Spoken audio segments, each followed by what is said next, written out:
could never be a TV actor. It would be outtakes all the time. Okay.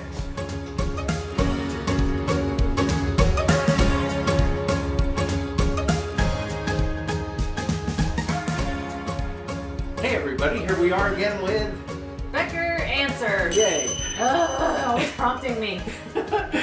Well, it's a double hitter today. Oh. We'll try and do these rather quickly, but they're interesting questions. It's a double hitter. Double hitter? Header. Meaning 2 games back to back. Yes. I should know that I'm such a baseball fan. Batter up, hit it out for a goal. Oh my. Embarrassing.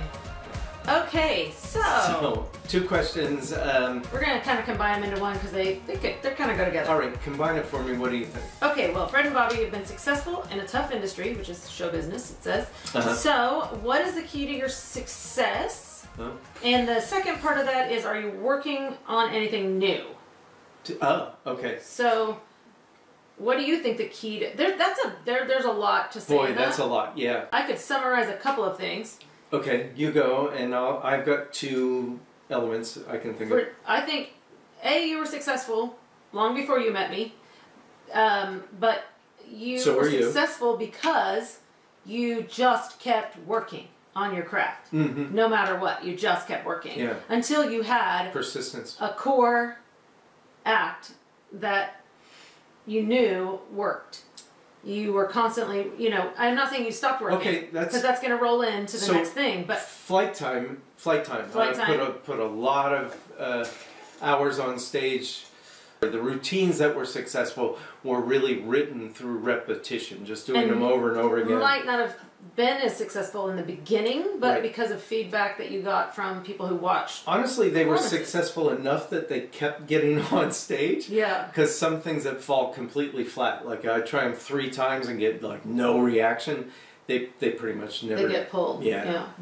And I'm flattered that you think we're successful, but we've been able to have a career. And that depends on how you define success, right? So actively employed for until COVID-19 for your entire life. Right. So yeah, I'll own that. I'll say that's at least successful enough. Yes. To answer the question. And I would say 2 things. I always reinvested in the act. So I hire consultants, I've hired directors, writers, prop builders, all kinds of things, books, a lot of information. I'm constantly educating myself on new techniques to either perform the show or sell the show, to market it. Sure. Right? Encourage you, and we've become teachers ourselves. So if you were looking for a career in show business on cruise ships, we would be the ones you would want to turn to, but there are no cruise ships right now, so when they come back, look us up. Yeah. The second secret to success may possibly be sincerity. Well, that's kind of one of the things that I was going to say. I know that you can speak to that humbly. You can speak to that on your own behalf and not... A lot of people will say they're sincere and they're speaking from a place of ego. So for me to speak for you on that is to say that you don't have an ego when it comes to the show in the way that some people do. And we mentioned this in other Becker's answers and other interviews that we've done relatively recently. So I get a little confused of what we've said here and what we've said in other places.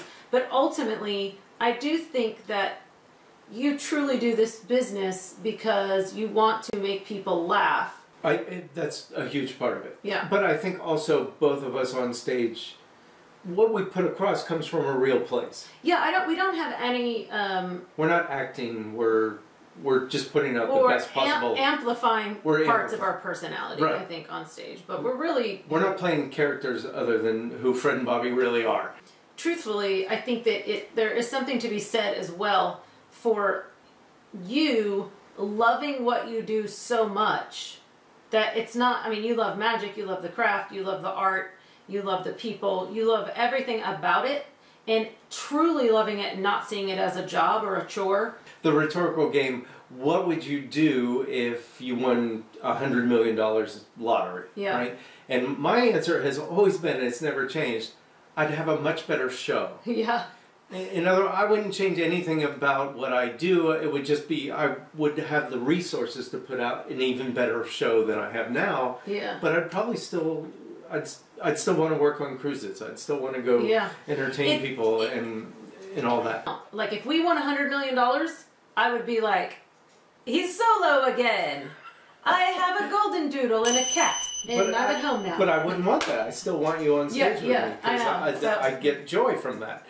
But okay, but leading into part 2 of the question, are we working on anything new? The answer is yes. So you're putting together your own cabaret. Yes, and he is going to be my assistant. Yes. So the audience, this is potentially for a cruise ship if they ever exist again, that they would see my show where Bobbie assists me, and then they would see a second show where Bobbie is the star and I'm assisting her, which I like that idea. I like the premise behind that, and some of this is born out of practicality. Yeah. We've done it this way. When we do our theater shows, our Performance Arts Center shows, it's a 90-minute Becker magic experience. And it is magic. Music, magic, and mischief. Magic, music, and mischief. Music, magic, and mischief. It's mischief. Okay, put it in the comments which one sounds better. Which one rolls off the tongue? Music, magic, and mischief. Music, magic, and mischief. Or, I just hit the table. Or, magic, music, and mischief. Music, magic, and mischief. It's still mostly a magic show. Which one you think sounds better and rolls off the tongue? The truth. Okay, you're right. Don't vote for the one that's prettier. It is a magic show, and so that's the only. Yeah, I'm teasing. But the truth is, I don't want people to think I don't like enjoy singing or being on stage. It's just that I'm kind of chill. I know I don't seem chill.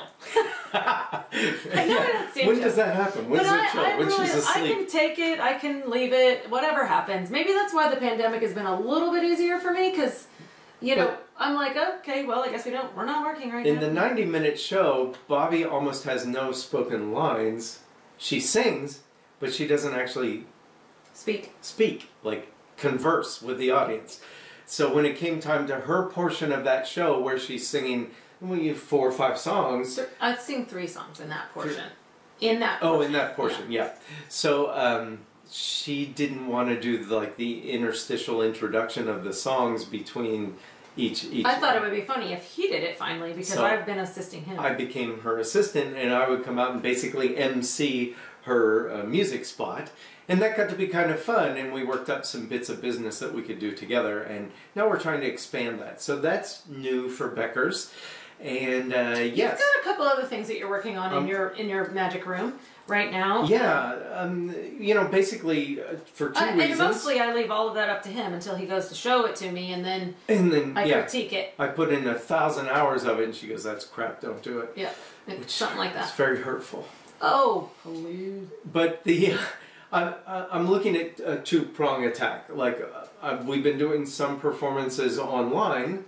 Basically in Zoom or some kind of teleconferencing.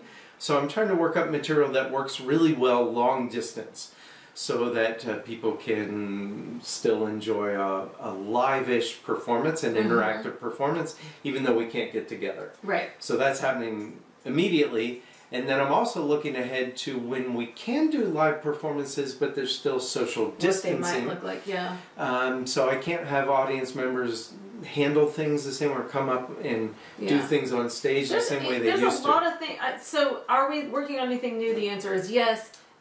And also re-looking at some older things that we did, because we don't know what the call will be. It may be that we need more illusions in the show going forward, where we were doing comedy magic, just sort of flying in and not bringing illusions with us. Right. So there's some sort of reevaluating of what illusions we have, which would take place of audience participation numbers on stage. So currently, I would say the bulk of the creativity, as is normally the case, is Fred looking at the show and redesigning and rethinking of what we could provide when the world comes back online, if it's just a little bit different going forward. Well, and I'm also quite excited, and I've only got a little bit into this, of writing some material that Bobbie and I do have conversations on stage. So she would actually have spoken parts in the show. No. And people that know me just would not believe this, but the truth is I like the show being your show and me just having like a little part in it. I like that. See, I think there's so much unrealized potential in Bobbie. Like, she's hysterically funny off stage. And purposely plays it understated on stage, which is unfair. Okay, Bobbie, your very first musical that you ever performed in was the Wizard of Oz. What? Oh, yeah. In junior high school? I was not in the Wiz. To be cast in a musical, you auditioned for the part of... I wanted to be Dorothy. Dorothy, of course. Or the fairy godmother. Who doesn't want to be that? Right. But the teacher realized there was only one person that could pull off the comedic role of... The Cowardly Lion. Yes. Or he was blowing smoke up my skirt. But that's what he told me. I don't know. Did you get a lot of applause at the curtain call at the end of the show? I did. Did you get laughs along the way? I did. Yes. That's because you naturally have the gift to do that. And I just have to figure out how to unlock that padlock you have on. This goes back to like success though, and what you determine is success. So Fred is very happy constantly creating and reinventing the show, and usually he drags me kicking and screaming into something that I'm like, okay, fine, I'll do it. But I don't... Well, after you saying you won't do it a number of times. Yeah. It's because I don't really need it. I'm pretty chill. I'm like, whatever.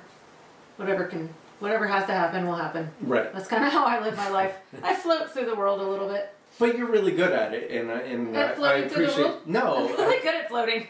At doing things on stage, of being in the show. Immediately when I saw you in the act, like the first time she performed with me on stage, and somehow we got a video recording of it. And it was very natural and very, the timing on it was perfect. And I didn't teach her that. We didn't really, some of those parts we didn't rehearse heavily.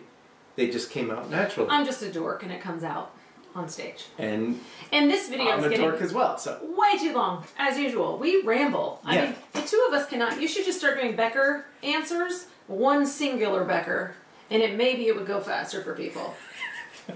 Like, seriously. You just say that because you want to go eat. But, I want to go eat. So the two short answers are, yes, we're working on new material, but it's not fit for consumption yet. We're waiting to use it when the time allows. Yep. And our secret to success is... We're dorks. Talking a lot and rambling. We're dorks. We are literal dorks. But we appreciate you joining us here, and please, we've run out of questions. I have a question. If it was 3:30 and you hadn't eaten anything yet... I saw you snack. You had cheese. I had 2 pieces of cheese. Does anyone consider that a meal? Some crispy thing. What were those crispy things? They're Trader Joe's like little lentil chips or curly Q lentil chips or something. I thought lentil chips you only ate before Easter. They are so good. I don't know what they are, but I ate them to keep myself alive. What is a lentil? What does that mean? It's a bean? That's a pea, a bean. It's a little lentil. It's a category of its own, I think. Beans and lentils and legumes or something like that. I don't know.